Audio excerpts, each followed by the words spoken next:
अस्सलामुअलैकुम, welcome back to my channel. आज मैं आपके साथ फिर से हाजिर हूँ लेकर 8वीं का साइंस, जो कि हमने ये सब टॉपिक्स पढ़े थे। कि हमने ये लेसन स्टार्ट किया था और आगे का जो है सिर्फ ये 2 टॉपिक्स बचे थे, यानी कि नाइट्रोजन की तस्बीत और नाइट्रोजन साइकिल। नाइट्रोजन की तस्बीत यानी नाइट्रोजन फिक्सेशन। ओके, अब हम देखेंगे कि तस्बीत क्यों की जाती है, नाइट्रोजन की फिक्सेशन होती क्यों है सबसे पहले। इसके बाद हम देखेंगे नाइट्रोजन साइकिल के बारे में। तो चलिए देखते हैं क्या है नाइट्रोजन फिक्सेशन। तो ये जो नाइट्रोजन है, नाइट्रोजन हमारी ज़िंदगी के लिए एक अहम हिस्सा है, हमारी ज़िंदगी के लिए एक इम्पॉर्टेंट शय है, यानी कि हमारी ही नहीं बल्कि तमाम जानदारों की ज़िंदगी का एक लाज़मी जुज़्व है। ओके, लाज़मी जुज़्व है। इसके बग़ैर हम कह सकते हैं जिस तरह हम कह सकते हैं ना कि ऑक्सीजन के बग़ैर ज़िंदगी मुमकिन नहीं, उसी तरह नाइट्रोजन भी हमारे लिए मस्ट एंड शुड का दर्जा रखती है। लेकिन हम नाइट्रोजन हवा से डायरेक्ट हासिल नहीं कर सकते। हालांकि हम जानते हैं कि कुर्रे बाद में 78% नाइट्रोजन है। 78% कौन सी गैस मौजूद है? नाइट्रोजन है, और ऑक्सीजन सिर्फ 21% है ना।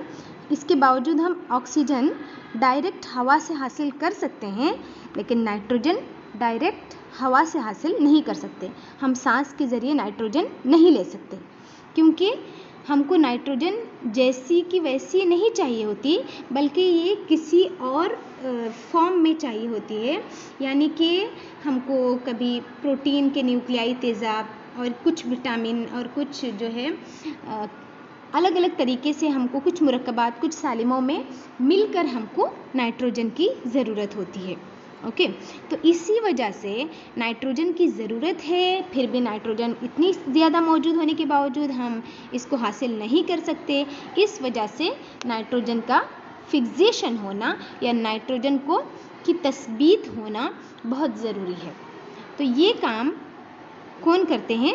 नॉर्मली राइजोबियम बैक्टीरिया, जो कि फलीदार पौधे होते हैं ना, चना मटर वगैरह, तो ये फलीदार पौधों की जड़ों में पाए जाते हैं राइजोबियम बैक्टीरिया।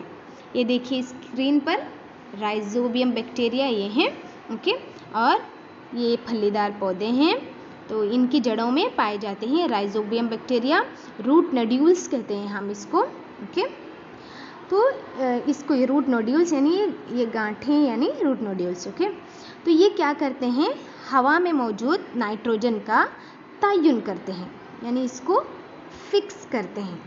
ओके, अपनी तरफ फिक्स करते हैं, और उसके बाद जो है कुर्रे बाद में मौजूद नाइट्रोजन क्या है?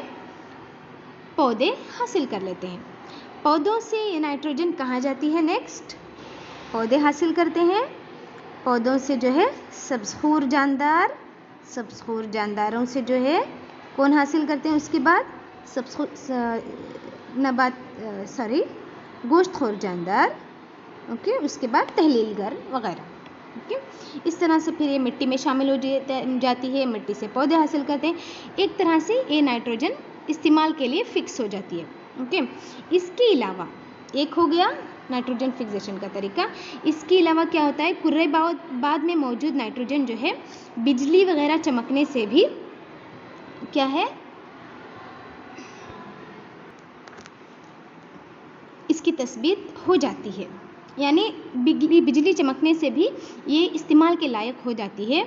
ये नाइट्रेट और नाइट्राइट में जब बदलती है नाइट्रोजन, ओके, नाइट्रेट और नाइट्राइट की मुरक्कबात में जब बदलती है तो ये इस्तेमाल के काबिल हो जाती है। फिक्स करना मतलब इसको जो है बदलना नाइट्रेट या नाइट्राइट में। तो अब हम ये नाइट्रोजन साइकिल है ना, इसमें इसी चीज़ के बारे में पढ़ेंगे। ओके, तो नाइट्रोजन साइकिल ये देखिए आप अपनी बुक में जो डायग्राम आपको दिखाया गया है ना, तो यहाँ पर ही इस तरह देखिए। ओके,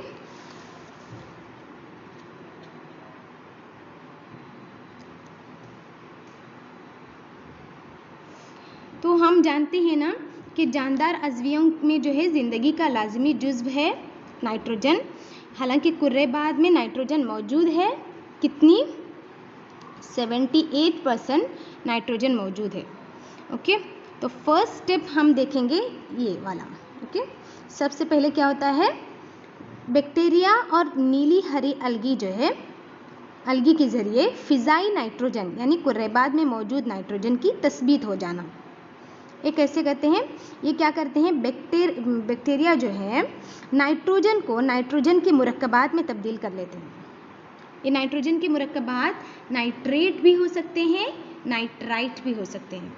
और उसके बाद क्या होता है, बैक्टीरिया क्या करते हैं, इसको नाइट्रेट या नाइट्राइट में तब्दील कर लेते हैं। Okay, nitrite. उसके बाद ये जब मुरक्कबात क्या है, मिट्टी में शामिल हो जाते हैं, यही मुरक्कबात मिट्टी में शामिल हो जाते हैं। जो बैक्टीरिया ने क्या किया, हवा में मौजूद नाइट्रोजन को इसमें तब्दील कर दिया। उसके बाद ये मिट्टी में शामिल हो गए। ये मिट्टी में शामिल हुए क्या होते हैं, उसके बाद मिट्टी में से कौन हासिल करते हैं, ये पौधे हासिल करते हैं, है ना।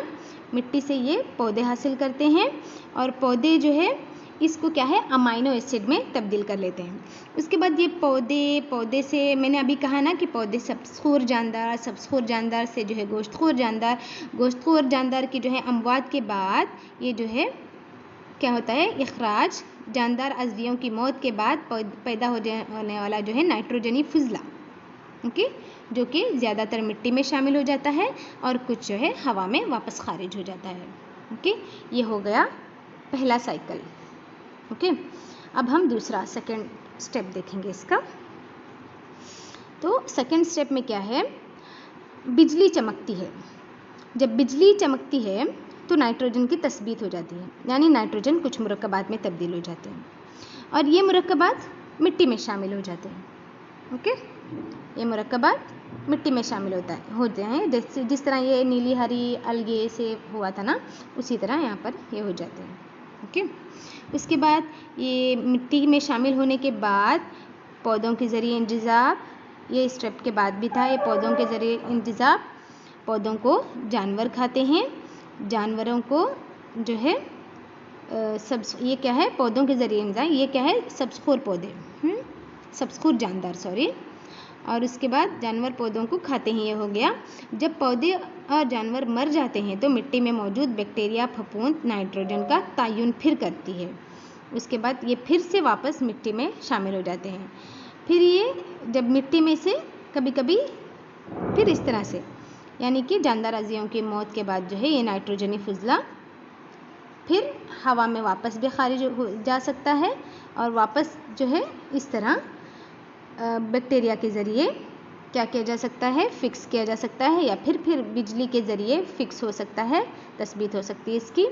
और फिर से मिट्टी में शामिल होते हैं, फिर से पौधों के ज़रिए इंतज़ाब होता है, फिर से इसको जानवर खाते हैं, जानवरों के ज़रिए फिर इसको जो है तहलील होती है। ओके, ये हिस्सा मतलब तहलीलगरों का काम है ये। जब पौधे और जानवर मर जाते हैं तो मिट्टी में मौजूद बैक्टीरिया और फफूंद क्या करते हैं, उसके जिस्म को सड़ा और गला देते हैं ना, मतलब उसके ऊपर तहलील का काम होता है, तहलीली अमल होता है। तो ये तहलीलगर है बैक्टीरिया और फफूंद। तो इस तरह से वहाँ पर नाइट्रोजन का तायुन भी हो जाता है। ओके, तो ये ही साइकिल चलता रहता है। ओके, तो इस तरह आप जो है, अगर आपको ये कंफ्यूज हो रहा है समझने में, तो आप इस तरह से भी समझ सकते हो इसको। ओके,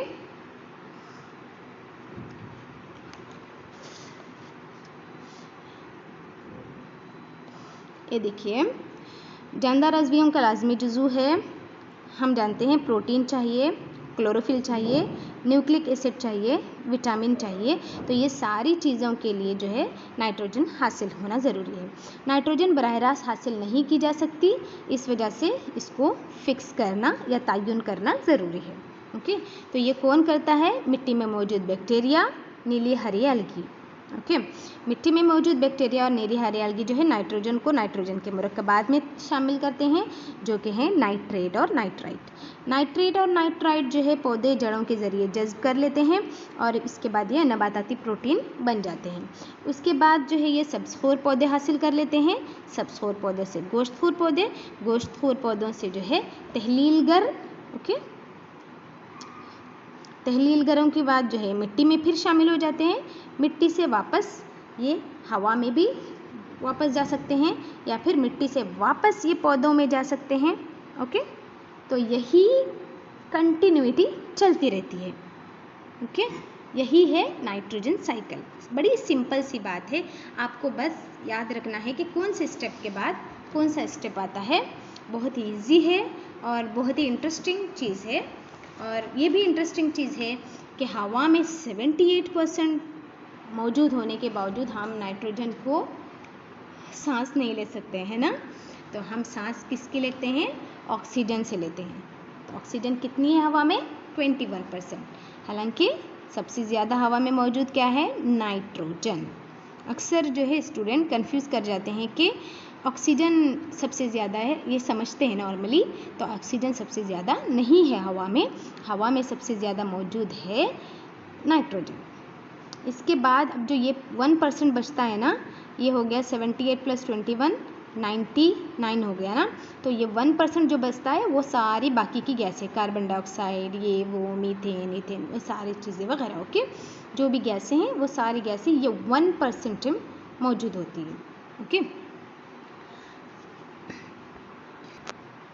तो क्या है, अगर हम बराह रास्त हवा से नाइट्रोजन हासिल कर सकते या फिर तमाम जिंदा अजसाम जो है हवा से डायरेक्ट सांस नाइट्रोजन की ले सकते जिस तरह ऑक्सीजन के लेते हैं, तो शायद इतनी बड़े चीज़ों की, इतना बड़े जो है साइकिल की या फिर गर्दिश की ज़रूरत नहीं होती। हम ऐसा सोचते हैं, लेकिन कुदरत में हर चीज़ ऐसे नहीं होती है ना। हर चीज़ किसी न किसी दूसरी चीज़ पर डिपेंड करती है, मुनहसर करती है। हर अज़विया दूसरे अज़विये पर किसी न किसी तरह इन्हिसार करता है। तो यही साइंस है, यही ज़िंदगी है और यही जो है कुदरत का निज़ाम है ना। तो उसको जैसे का वैसा समझना ज़रूरी है। तो ये तमाम हयाती अजसाम जो है नाइट्रोजन हवा से डायरेक्ट हासिल नहीं कर सकते। इस वजह से हमको शुक्रगुजार होना चाहिए उन अज़वियों का जो हमको नाइट्रोजन जो है फिक्स करके देते हैं, जैसे कि राइजोबियम बैक्टीरिया और कुछ हादसात का, जैसे कि बिजली चमकना, है ना। तो इनका हमने शुक्रगुजार होना है कि हमको हमारी ज़िंदगी के का जो है एक अहम जुज़ यानी नाइट्रोजन हासिल हो जाता है ना। तो ये हो गया नाइट्रोजन फिक्सेशन। आपका यहाँ पर जो है खुर्द अज़विये, दोस्त और दुश्मन, यहाँ पर आपका 8th का चैप्टर फिनिश हो गया। इंशाल्लाह अगले चैप्टर में, अगली वीडियो में जो है अगले चैप्टर के साथ, अगले टॉपिक के साथ फिर से हाजिर होंगे आपके लिए। तब तक के लिए अल्लाह हाफिज़, जज़ाकल्लाह खैर फॉर वॉचिंग।